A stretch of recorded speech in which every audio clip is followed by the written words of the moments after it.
CM Revanth రెడ్డికి కేసీఆర్ కు మధ్య లోపాయికారి ఒప్పందం కుదిరిందన్నారు కేంద్ర మంత్రి బండి సంజయ్. తెలంగాణలో రేవంత్ రెడ్డి కేసీఆర్ పాలన నడుస్తోందన్నారు ఆయన. ఇప్పటివరకు ఈ కార్ కేసులో గవర్నర్ విచారణకు ఆమోదించవద్దనే కాంగ్రెస్ కోరుకుందని తెలిపారు. గతంలో కేసీఆర్ ఆస్తులు జప్తు చేసి జైలుకు పంపుతున్నామన్నారు రేవంత్ రెడ్డి. జైలుకు పంపకుండా కేంద్రం మీద నెపం వేస్తున్నారని ఫైర్ అయ్యారు బండి సంజయ్. ఇప్పుడు ప్రభుత్వం ఎన్నో విమర్శించింది కదా, ఇప్పుడు చెప్పాలి, రాష్ట్ర ముఖ్యమంత్రి సమాధానం చెప్పాలి, ఏం చేస్తారని. అది ఇన్నో గవర్నర్ ఆమోదం పర్మిషన్ ఇవ్వద్దనే కాంగ్రెస్ పార్టీ కోరుకున్నది. ఎందుకంటే బీజేపీని బదనాం చేయాలి. ఎందుకంటే వాళ్ళ మధ్యలో ఉన్నాయి కదా, దోస్తాను ఉంది కదా. 2 సంవత్సరాలే రాష్ట్ర ముఖ్యమంత్రి గారు ఏమన్నారు, ఎన్నికలకు రాకముందు మొత్తం ఉన్న రికవరీ చేస్తా, ఆస్తులు జప్తు చేస్తా, దున్నిస్తా, కేసీఆర్ కుటుంబాన్ని జైలుకు పంపుతా అన్నాడు. కనీసం జైలు కాదు, కనీసం మనం ముట్టుకున్నటువంటి పాపన పోలే. లోపాయికారి ఒప్పందంతో ఇవాళ రాష్ట్ర ముఖ్యమంత్రి అందుకు చెప్తున్న ఈ తెలంగాణ రాష్ట్రంలో ఆర్కే పాలన సాగుతున్నది. ఆర్కే రేవంత్ రెడ్డి కేటీఆర్ పాలన కొనసాగుతున్నది. అది తప్పించుకోవడానికి మా మీద నిలుస్తారు. అంతా కూడా బీజేపీ వాళ్లకు ప్రతిపక్ష నాయకుల మీద కేసులు పెట్టడం తప్ప ఇంకో పని లేదన్నారు ఎమ్మెల్సీ కవిత. కాంగ్రెస్ ఇచ్చిన హామీలు నెరవేర్చడం లేదని ఆమె విమర్శించారు. బస్తీలో ప్రజలకు ముఖం చూపించలేక ప్రతిపక్ష నేతల మీద కేసులు పెడుతున్నారని ఆమె మండిపడ్డారు. చట్టం న్యాయం మీద నమ్మకం ఉందన్న కవిత రాష్ట్రంలో కక్షపూరిత రాజకీయాలు జరుగుతున్నాయన్నారు. ఇప్పుడు బీజేపీ వాళ్ళకి ఏం పని ఉంది, వాళ్ళ మీద కేసులు పెట్టాలా, వీళ్ళ మీద కేసులు పెట్టాలి తప్పితే ఇంకో పని లేదు వాళ్ళకి. కాంగ్రెస్ వాళ్ళకి ఏం పని ఉంది, సంక్షేమ పథకాలు ఏం చేయలేరు, వచ్చి బస్తీలలో ముఖం చూపించుకునే పరిస్థితి లేదు. కాబట్టి ప్రతిపక్ష నాయకుల మీద కేసులు పెట్టాలనే ఆలోచన చేస్తూ ఉన్నారు. అల్టిమేట్గా ప్రజలు గమనిస్తారు ఎవరి మీద ఏమవుతుంది ఏంది అన్నది. చట్టం అనేది ఒకటి ఉంది, కోర్టు న్యాయ వ్యవస్థ కూడా ఈ దేశంలో ఉంది. కాబట్టి ఎట్లా జరుగుతుంది, ఏం ప్రూఫ్ వస్తుంది అన్నది తర్వాత చూద్దాం.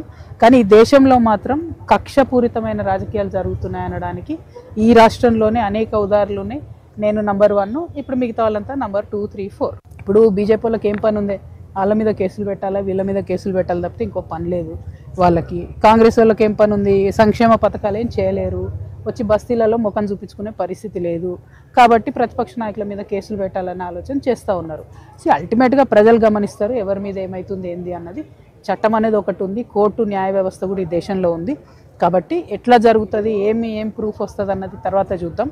కానీ ఈ దేశం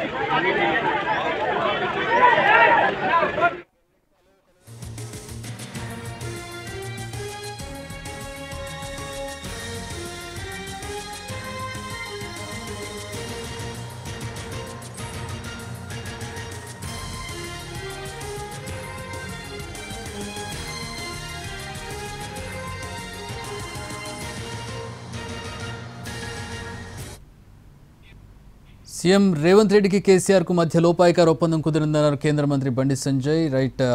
కేటీఆర్కి సంబంధించి ప్రస్తుతం కీలక పరిణామం చోటు చేసుకుంది. ఛార్జ్ షీట్ దాఖలు చేసే అవకాశం ఏసీబీకి లభించింది గవర్నర్ అనుమతితో. దీనికి సంబంధించి మరిన్ని వివరాలు అందించడానికి మా ప్రతినిధి రవి జాయిన్ అవుతున్నారు. రవి,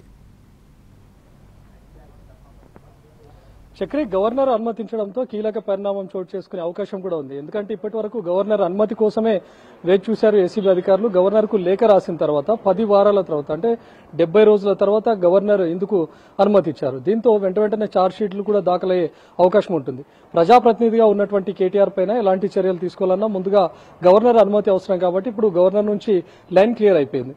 అందులో ఏటుగా ఉన్నటువంటి అరవింద్ కుమార్ పైన కూడా చర్యలు తీసుకోవాలంటే డీఓపీటీ నుంచి అనుమతి రావాలి. కావాలి ఇప్పటికే డీఓపీటీకి కూడా ఏసీబీ అధికారులు లేఖ రాశారు. అక్కడి నుంచి కూడా సానుకూలమైనటువంటి పరిస్థితి ఉండే అవకాశం కూడా ఉంది. ఇన్ కేసు డీఓపీటీ కూడా అనుమతిస్తే వెంటనే A1 గా ఉన్నటువంటి కేటీఆర్ తో పాటు ఏటుగా ఉన్నటువంటి ఐఏఎస్ అరవింద్ కుమార్, అదేవిధంగా A3గా ఉన్నటువంటి హెచ్ఎండిఏ మాజీ చైర్మన్ బిఎల్ఎన్ రెడ్డి, ఈ ముగ్గురి పైన ఫార్ములా కేసుకు సంబంధించి ఛార్జ్ షీట్ ను కూడా ఫైల్ చేసేందుకు ఏసీబీ అధికారులు సిద్దమవుతా ఉన్నారు. ఇప్పటికే వీళ్లను విచారించారు. కేటీఆర్ ను 4 సార్లు విచారించారు, ఐఏఎస్ అరవింద్ కుమార్ ను 5 సార్లు విచారించారు, బిఎల్ఎన్ రెడ్డిని కూడా 5 సార్లు విచారించారు. వీళ్లను విడివిడిగా విచారించిన తర్వాత వాళ్ళ నుంచి స్టేట్మెంట్ రికార్డ్ చేశారు. ఆ తర్వాత ముగ్గురిని కలిపి కూడా విచారించారు. ముందుగా బిఎల్ఎన్ రెడ్డిని నుంచి విచారించినప్పుడు తనకు పైనుంచి వచ్చినటువంటి ఆదేశాల మేరకే నడుచుకున్నాను అనే విషయాన్ని చెప్పారు. అటు మున్సిపల్ మంత్రిగా ఉన్నటువంటి కేటీఆర్ దగ్గర నుంచి వచ్చినటువంటి ఆదేశాలు, ఐఏఎస్ గా ఉన్నటువంటి ప్రిన్సిపల్ సెక్రటరీగా ఉన్నటువంటి అరవింద్ కుమార్ నుంచి వచ్చినటువంటి ఆదేశాలను నేను అమలు పరిచాననే విషయాన్ని ఏత్రిగా ఉన్న బిఎల్ఎన్ రెడ్డి చెప్పారు. ఆ తర్వాత ఏటూను కూడా అరవింద్ కుమార్ ను విడిగా విచారించినప్పుడు తను కూడా అదే విషయాన్ని చెప్పారు. నేను అధికారంలో ఉంటూ ఏదైతే చేయగలుగుతానో ఒక అధికారిగా పైనుంచి వచ్చినటువంటి ఆదేశాలను పాటించాను అనే విషయాన్ని కూడా ఏటూ అరవింద్ కుమార్ చెప్పారు. ఆ తర్వాత కేటీఆర్ ను కూడా విడిగా విచారించారు. అందులో ఇలాంటి జోక్యం లేదు, కేవలం ఒక ప్రాసెస్ ప్రకారమే జరుపుకుంటూ వెళ్ళింది. ఇన్ కేస్ అందులో గనక లోటుపాట్లు ఉంటే మీరు ఫార్ములా ఈ తర్వాత ఎందుకు కంటిన్యూ చేయాల్సి వచ్చింది, ముందుగానే రద్దు చేయాలి కదా అనేటటువంటి విషయాన్ని కూడా కేటీఆర్ ముందు నుంచి చెప్తూ వచ్చారు. కానీ ఇప్పుడున్నటువంటి ఏసీబీ కేసు మాత్రం ఇది ఖచ్చితంగా క్విడ్ ప్రోకో జరిగింది, ఫార్ములా ఏ రేస్ నిర్వహించడం వెనుక కోట్ల రూపాయల చేతులు మారాయి అనేటటువంటి విషయాన్ని కూడా ఏసీబీ ఇప్పటికే పేర్కొంది. సో ముగ్గురిని కలిపి విచారించినప్పుడు కూడా వాళ్ళ దగ్గర నుంచి స్టేట్మెంట్స్ ను రికార్డ్ చేశారు. ఇప్పటి వరకు అటు 4 సార్లు కేటీఆర్ ను విచారించిన తర్వాత కానీ లేకపోతే A2, A3లను విచారించి తీసుకున్నటువంటి స్టేట్మెంట్ల ఆధారంగా ఇప్పుడు ఛార్జ్ షీట్ ను ఫైల్ చేసే అవకాశం ఉంది. ఫార్ములా ఈ ప్రతినిధులను కూడా ఏసీబీ అధికారులు విచారించారు. జూమ్ లో వాళ్ళు అటెండ్ అయిన తర్వాత వీడియో కాన్ఫరెన్స్ లో వాళ్ళను ఉంచి వాళ్ళ దగ్గర నుంచి కూడా స్టేట్మెంట్ రికార్డ్ చేశారు. వాళ్ళు ఎందుకు తప్పుకోవాల్సి వచ్చింది అనేటటువంటి విషయాన్ని కూడా ఏసీబీ అధికారులు అడిగారు. అప్పటి వరకు కోట్ల రూపాయల లాభాలు వస్తాయని నిర్వహించినప్పుడు ఎందుకు మధ్యలో ఉన్నటువంటి ఒక కంపెనీ ఉన్నపలంగా తప్పుకుంది అనే విషయాన్ని కూడా ఫార్ములా ఈ నిర్వహించినటువంటి సంస్థను అడిగారు. ఒక కంపెనీ అప్పటి వరకు నిర్వహించినటువంటి కంపెనీ ఫార్ములా ఈ రేస్ నుంచి తప్పుకోవడం కారణంగానే హెచ్ఎండిఏలో ఉన్నటువంటి నిధులను మళ్లించాల్సి వచ్చింది. హెచ్ఎండిఏలో ఉన్నటువంటి నిధులతో ఫార్ములా ఈ రేస్ ను ఒక సీజన్ ను నిర్వహించాల్సి వచ్చింది. ఎందుకు మరి లాభాలు వస్తాయని చెప్పి ఫార్ములా ఈను నిర్వహించినప్పుడు ఒక కంపెనీ ఉన్నపలంగా ఎందుకు తప్పుకుంది? ఒకవేళ కంపెనీ తప్పుకొని నిజంగానే అందులో లాస్ వస్తున్నటువంటి టైంలో హెచ్ఎండిఎం నిధులను పెట్టి కూడా చేయాల్సినటువంటి అవసరం ఏముంది? అందులో ఖచ్చితంగా క్విడ్ ప్రోకో ఉంది కాబట్టే బలవంతంగా హెచ్ఎండిఏ నిధులను పెట్టి మరి ఫార్ములా ఈ రేస్ నిర్వహించారనేది ఏసీబీ ఆరోపణ. దీనికి సంబంధించి ఆధారాలు కూడా సేకరించింది ఏసీబీ. దాన్ని ఆధారంగా ఉంచుకొని ఇప్పటివరకు రికార్డ్ చేసినటువంటి స్టేట్మెంట్స్ ఆధారంగా మరోవైపు నిధులను మళ్లించినప్పుడు కూడా ఆర్బీఐ అనుమతి ఖచ్చితంగా తీసుకోవాల్సి ఉంటుంది. కానీ ఆర్బీఐ అనుమతులు లేకుండానే ఈరోజు కోట్ల రూపాయలను ఫారిన్ కంపెనీకి చెల్లించారు అని. ఎప్పుడైనా మన దగ్గర ఉన్నటువంటి రూపీస్ విలువను వేరే విదేశీ కంపెనీకి మళ్లిస్తున్నప్పుడు ఆర్బీఐ నుంచి కూడా అనుమతులు పొందాల్సి ఉంటుంది. అలాంటిది ఆర్బీఐ అనుమతులు కూడా తీసుకోకుండానే ఒక బ్యాంకు ద్వారా అంత పెద్ద మొత్తంలో డబ్బులను ఏ విధంగా మళ్లిస్తారని చెప్పి అటు బ్యాంకుకు సంబంధించినటువంటి అధికారులను కూడా ఏసీబీ అధికారులు ఇప్పటికే ప్రశ్నించారు. వాళ్ళ దగ్గర నుంచి కూడా స్టేట్మెంట్స్ రికార్డ్ చేశారు. వీటన్నిటినీ ఆధారంగా చేసుకుని త్వరలో ఖచ్చితంగా ఛార్జ్ షీట్ ను దాఖలు చేసే అవకాశం కూడా ఉంటుంది. చక్రి,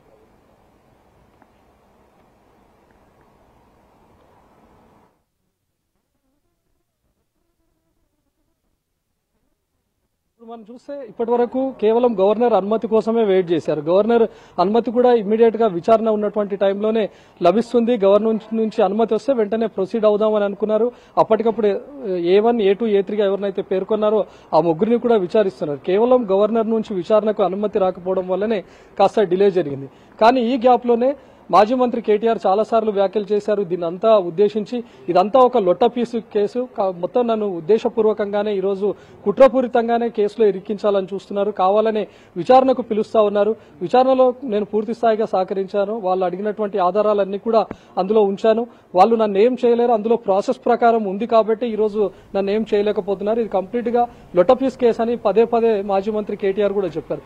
విచారణకు హాజరవుతున్నటువంటి టైంలో ముందుగా మీడియాతో మాట్లాడుతూ కానీ విచారణ ముగిసిన తర్వాత కూడా తాను ఇదే విషయాన్ని చాలాసార్లు ప్రస్తావించారు. కానీ ఏసీబీ అధికారులు చాలా సీరియస్ గా తీసుకున్నారు. 4 సార్లు కేటీఆర్ ను విచారించిన తర్వాత తన దగ్గర ఉన్నటువంటి ముందు తన నుంచి స్టేట్మెంట్ తీసుకున్నారు.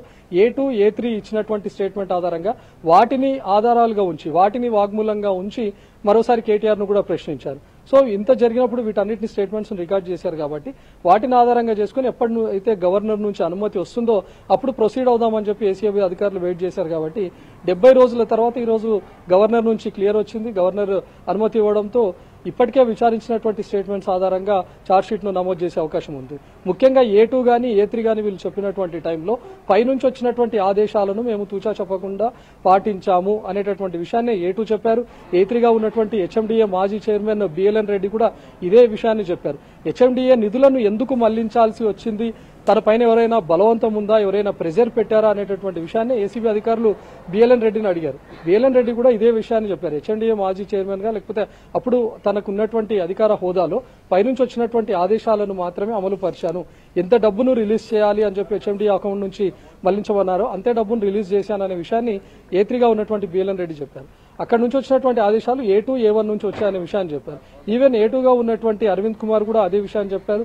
పైనున్నటువంటి మంత్రిత్వ శాఖ నుంచి తనకు ఏవైతే ఆదేశాలు వచ్చాయో వాటినే అమలు పరిచాను అనే విషయాన్ని కూడా చెప్పారు. సో ఎంటైర్ కంప్లీట్ గా మంత్రిగా ఉన్నటువంటి మున్సిపల్ మంత్రిగా ఉన్నటువంటి కేటీఆర్ఏ ఇందులో క్విట్ ప్రోకోగా ఉండి అందులో నుంచి డబ్బులు దారి మళ్లించాలనేటటువంటి ఉద్దేశంతోనే ఈ ఫార్ములా ఈ రేస్ ను జరిపించారు అనేది కూడా ఏసీబీ బలంగా ఆరోపిస్తుంది. దానికి సంబంధించే ఆధారాలను కూడా ఇప్పటికే సేకరించామని చెప్తుంది. సో ఈ ముగ్గురి స్టేట్మెంట్ల ఆధారంగా ఫార్ములా ఈ కంపెనీ కూడా ఇచ్చినటువంటి స్టేట్మెంట్ ఆధారంగా అందులోనూ ఒకసారి లాస్ వచ్చినా ఒక కంపెనీ అందులో నుంచి తప్పుకున్నా కూడా ఎందుకు ఒక సీజన్ ను నిర్వహించాల్సి వచ్చింది, సంబంధం లేకున్నా కూడా హెచ్ఎండిఏ నిధులను పెట్టి మరి ఎందుకు ఫార్ములా ఈ రేస్ ను నడిపించాల్సి వచ్చింది, జరిపించాల్సి వచ్చింది అనే దానిపైన కూడా స్టేట్మెంట్స్ ఆధారాలు సేకరించారు. వాటి ఆధారంగానే ఇప్పుడు ముందుకెళ్లే అవకాశం ఉంటుంది. ఖచ్చితంగా ఛార్జ్ షీట్ లో కూడా ఇవే అంశాలను పేర్కొనే అవకాశం కూడా ఉంది. చక్రి అలాంటి రవి, ఇప్పుడు A2 A3గా ఉన్నటువంటి వాళ్ళు ఇచ్చినటువంటి స్టేట్మెంట్స్ ఏంటి, అవి ఏ రకంగా ఈ కేసులో కేటీఆర్ చుట్టూ ఇంకొంచెం బలంగా కేసు నిలబడడానికి ఏ విధంగా ఉపయోగపడతాయి? ఎప్పుడైతే ఫార్ములా ఈ కంపెనీ పైన కేసు నమోదు చేశారో అందులో ముగ్గురు వ్యక్తులను పేర్కొన్నారు. A1గా మాజీ మంత్రి కేటీఆర్ పేరును, అదేవిధంగా అప్పుడున్నటువంటి ప్రిన్సిపల్ సెక్రటరీ ఇప్పుడున్న ఐఏఎస్ అరవింద్ కుమార్ను A2గా పెట్టారు. A3గా ఉన్నటువంటి హెచ్ఎండిఏ మాజీ చైర్మన్ BLN రెడ్డిని పెట్టారు. కేసు నమోదు చేసిన తర్వాత ఏసీబీ అధికారులు ముందుగా A3ను ప్రశ్నించారు. A3 నుంచి స్టేట్మెంట్ ను రికార్డ్ చేశారు. A3గా ఉన్నటువంటి హెచ్ఎండిఏ మాజీ చైర్మన్ ఇదే విషయాన్ని చెప్పారు. పైనున్నటువంటి ఆదేశాలను అమలు పరిచానే తప్ప అందులో నా జోక్యం లేదు అనే విషయాన్ని చెప్పారు. హెచ్ఎండిఏ నుంచి నిధులను మళ్లించాలి అంటే ఆ శాఖకు సంబంధించినటువంటి మంత్రిత్వ శాఖ నుంచి, ఆ పలానా మంత్రి నుంచి, ఆ శాఖకు ఉన్నటువంటి ప్రిన్సిపల్ సెక్రటరీ వీళ్ళ నుంచి ఆదేశాలు వస్తే తప్ప దాని నుంచి మేము నిధులను మళ్లించలేము, నిధులను రిలీజ్ చేయలేము అనే విషయాన్ని BLN రెడ్డి చెప్పారు. ఫార్ములా ఈ రేస్ కు సంబంధించి ఎన్ని కోట్ల రూపాయలు విడుదల చేయాలని చెప్పి ప్రిన్సిపల్ సెక్రటరీగా ఉన్నటువంటి అరవింద్ కుమార్ ఆదేశించారో అంతే డబ్బును నేను రిలీజ్ చేశాను, ఏ బ్యాంక్ అకౌంట్స్ ద్వారా ఏ కంపెనీకి చెల్లించాలని చెప్పారో ఆ ప్రాసెస్ ను మాత్రమే నేను పూర్తి చేశాననే విషయాన్ని A3 చెప్పారు. A3 ఇచ్చినటువంటి స్టేట్మెంట్ ఆధారంగా A2గా ఉన్నటువంటి అరవింద్ కుమార్ విచారించారు. అరవింద్ కుమార్ కూడా ఇదే విషయాన్ని చెప్పారు. మంత్రిత్వ శాఖ నుంచి వచ్చినటువంటి ఆదేశాలను యాజ్ ఎ ప్రిన్సిపల్ సెక్రటరీగా నేను అమలు పరిచాను అనే విషయాన్ని తను చెప్తూ వచ్చారు. ఎప్పటి నుంచి తను ఫార్ములా ఈ రేస్ లో ఉన్నటువంటి తన ప్రమేయం ఎంత మేరకు ఉంది, ఒక ప్రిన్సిపల్ సెక్రటరీగా తన జోక్యం ఎంతవరకు ఉంది అనే విషయాన్ని కూడా తన నుంచి రికార్డ్ చేశారు. సో మొత్తానికి కేంద్ర బిందువు A1గా ఉన్నటువంటి కేటీఆర్ మారిపోయారు. ఎందుకు కేటీఆర్ వీళ్లకు ఇలాంటి ఆదేశాలు ఇవ్వాల్సి వచ్చింది, ఇలాంటి ఆదేశాలు ఇస్తూ ఇంత కోట్ల రూపాయల నిధులను మళ్లించాల్సి ఉన్నప్పుడు కేబినెట్ అప్రూవల్ తీసుకున్నారా, కేబినెట్ లో చర్చించారా, ఈ విషయం పైన ఇతర మంత్రులకు సంబంధించి వాళ్ళ నిర్ణయాన్ని తీసుకున్నారా అనే విషయాన్ని కూడా ప్రస్తావించారు.